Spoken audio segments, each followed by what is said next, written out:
Perkara kasus perundungan atau bullying siswa yang menyeret anak seorang selebritas membuat Binus School Serpong buka suara.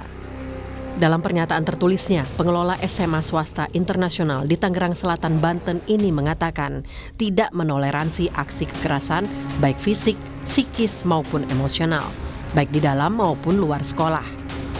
Pihak sekolah pun mengatakan sedang menginvestigasi, bahkan seluruh siswa yang terbukti terlibat telah dikeluarkan. Disiplin tegas juga diberikan untuk siswa yang melihat namun membiarkan aksi perundungan terjadi. Sementara dari hasil gelar perkara polisi Selasa 20 Februari, kasus bullying siswa Binus School Serpong sudah naik ke penyidikan. Polisi mengantongi keterangan saksi, korban dan keluarganya, serta bukti video perundungan. Tetapi polisi belum menetapkan pelaku anak dalam kasus ini. Proses tahapan yang sebelumnya dari penyelidikan kini sudah naik ke proses penyidikan. Berarti ini maksudnya sudah ada terduga pelaku yang mengerucut berapa orang atau bagaimana? Saat ini masih didalami untuk siapa yang terlibat, baik itu terduga pelaku dan sebagainya. Komisi Perlindungan Anak Indonesia KPAI bersama Unit Pelayanan Terpadu Daerah Perlindungan Perempuan dan Anak Kota Tangerang Selatan dan Kemendikbud juga sudah mendatangi warung Ibu Gaul yang menjadi tempat terjadinya perundungan. KPAI juga meminta keterangan pihak sekolah dan memastikan hak pendidikan korban dan terduga pelaku. Kami memang berkunjung ke sekolah, ya. Kemudian untuk apa? Kami sekali lagi memastikan proses ini berjalan lancar, kemudian bagaimana kondisi anak-anak yang mereka bersekolah di sana, baik sebagai anak korban atau anak berkonflik dengan hukum. Kemudian kami memastikan hak-hak pendidikannya bagaimana. Terus yang terakhir ini tadi kesini karena mau melihat ya, mengkonfirmasi informasi yang kami dapatkan, katanya jauh lokasi dari sekolah, ternyata cukup dekat. Tak hanya masuk rumah sakit, korban bullying juga mengalami trauma berat hingga takut keluar rumah. Meski bukan di lingkungan sekolah dan saat jam belajar, kasus perundungan siswa memang harus menjadi perhatian semua halayak. Bukan hanya pihak sekolah, namun juga masyarakat. Tak heran kasus ini menjadi perhatian DPR, khususnya yang membawahi bidang pendidikan. Komisi 10 DPR mendesak polisi menyelesaikan kasus agar kejadian serupa tak terulang. Tim Liputan, Kompas TV.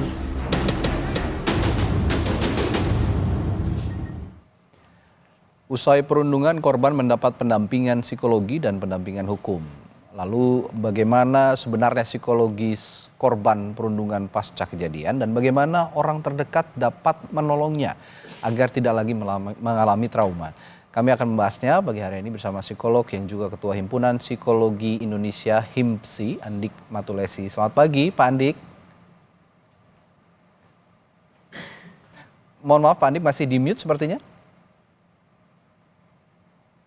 Oke, selamat pagi, salam sehat selalu. Selamat pagi Pak Andik. Ya, ini Anda tentu sering menemui kasus-kasus perundungan seperti ini ya Pak Andik ya, kasus yang terjadi di Binus School Serpong ini. Nah, bagaimana sejauh ini Anda melihat kasus ini? Ya, kasus perundungan ini kalau saya lihat memang selalu terulang ya, tidak hanya di satu tempat sekarang ini yang di Binus, tapi di banyak tempat sebenarnya banyak sekali kasus-kasus perundungan yang terjadi. Dan kalau saya melihatnya memang persoalannya bukan pada hanya korban saja, tetapi harusnya pelaku perundungan itu juga harus mendapatkan tindakan-tindakan psikologis, gitu, layanan psikologis atau konseling. Jadi tidak hanya yang trauma saja, tetapi juga para pelaku juga harus diberikan tindakan-tindakan atau layanan psikologi. Ya, baik.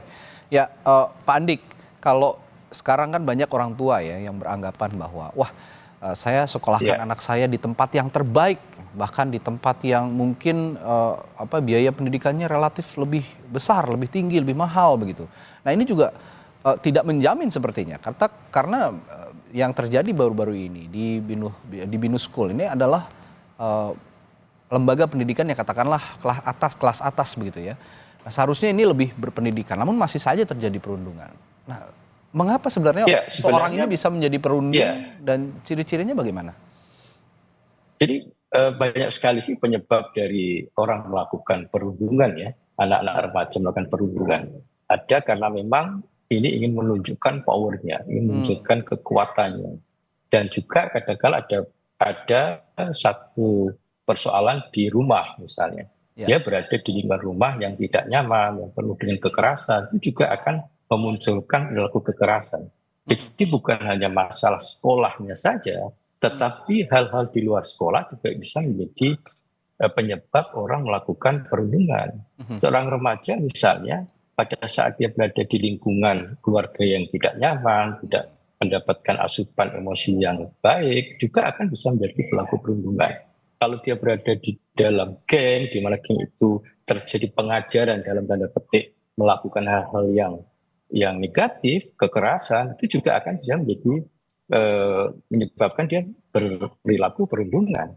Begitu juga sekolah yang tidak memberikan ruang bagi mereka untuk saling menghargai satu dengan yang lain, hanya memberikan dalam konteks pembekalan kognitif semata, tidak ada soft skill, tidak ada pemahaman tentang empati, itu juga akan menjadi bagian penting di dalam faktor penyebab dari perundungan. Jadi banyak hal yang bisa menyebabkan terjadinya perilaku perundungan. Ya, ya kalau saya lihat kalau anak sekolah begitu ya kan ingin populer, ingin dilihat begitu ya oleh temannya, ingin diakui begitu ya. Dan di satu sisi juga yang dirundung juga terkadang kalau lebih populer dari yang merundung itu juga akan terjadi bullying gitu. Nah ini yang harus sama-sama dihindari dan itu tadi seperti kata Pak Andik tidak hanya di sekolah tapi di rumah juga penting ya Pak Andik ya begitu ya. Ya, nah betul. Ya saat ini Pak Andik kalau meskipun terduga pelaku ini sudah dikeluarkan dari sekolah, tapi secara psikologis apa yang dialami korban sejak kejadian hingga berapa lama trauma tersebut biasanya dialami oleh yang dirundung ini? Kekerasan sekecil apapun itu akan menyebabkan trauma. Ya, apalagi kemudian kalau kekerasan itu dilakukan bersama dan seakan-akan dia tidak hanya satu lawan satu gitu ya, tetapi dia merasa ada kelompok yang tidak menyukainya gitu. Sehingga seakan-akan itu sebuah sebuah kejadian yang menimbulkan persoalan trauma ke depan nanti. Bisa saja trauma itu bisa berkepanjangan kalau kemudian dia menjadi tidak ingin lagi berada di sekolah itu. Ya, karena dia merasa bahwa seakan-akan seluruh sekolah itu menganggap dia salah gitu. Hingga kemudian dia menjadi korban perundungan. Jadi, tapi sebenarnya gini, persoalannya kita jangan kemudian menyelesaikannya hanya pada korban saja. Korban iya pasti akan mengalami trauma. Tetapi para pelaku pun seharusnya mendapatkan konseling, mendapatkan tindakan psikologis karena ada kemungkinan dia akan melakukan tindakan berulang misalnya. Atau kemudian dia malah trauma juga gitu. Trauma karena dicap, distigma negatif dan dicap bahwa dia selamanya tidak bisa menjadi orang yang baik gitu. Jadi memang harus penyelesaiannya tidak bisa hanya satu persatu, tetapi harus komprehensif pada pelaku, pada korban, juga pada perubahan pola komunikasi di sekolahnya. Bagaimana proses misalnya kalau orang mendapatkan perilaku perundungan, bagaimana dia melaporkan,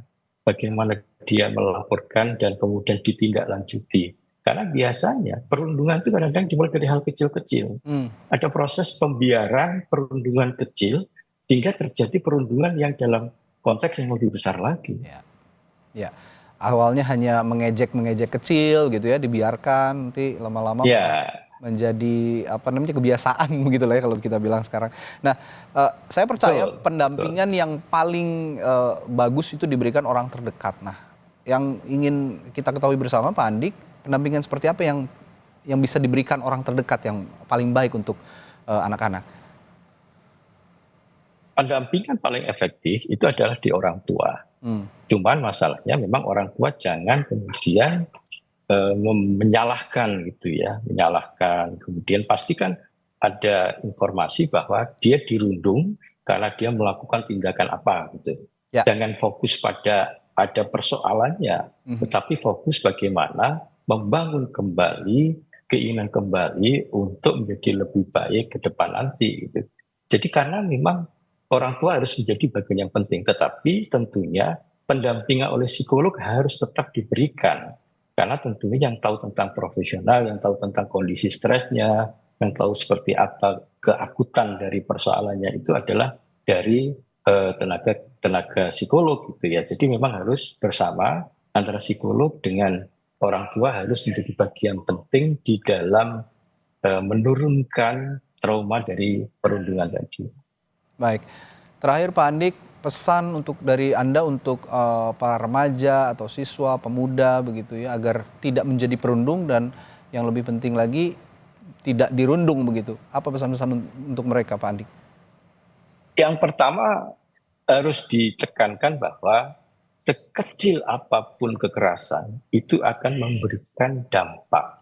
Baik dampak pada diri sendiri sebagai pelaku, maka ada kecenderungan dia akan melakukan tindakan yang berulang, tetapi juga akan memberikan dampak traumatis pada korban. Ya. Ini yang harus ditekankan. Artinya apa? Sekolah harus menjadi bagian penting untuk memberikan pembelajaran terkait dengan bagaimana menghargai orang, bagaimana berempati, bagaimana menyelesaikan persoalan. Dan ada katup-katup untuk menyelesaikan persoalan tadi.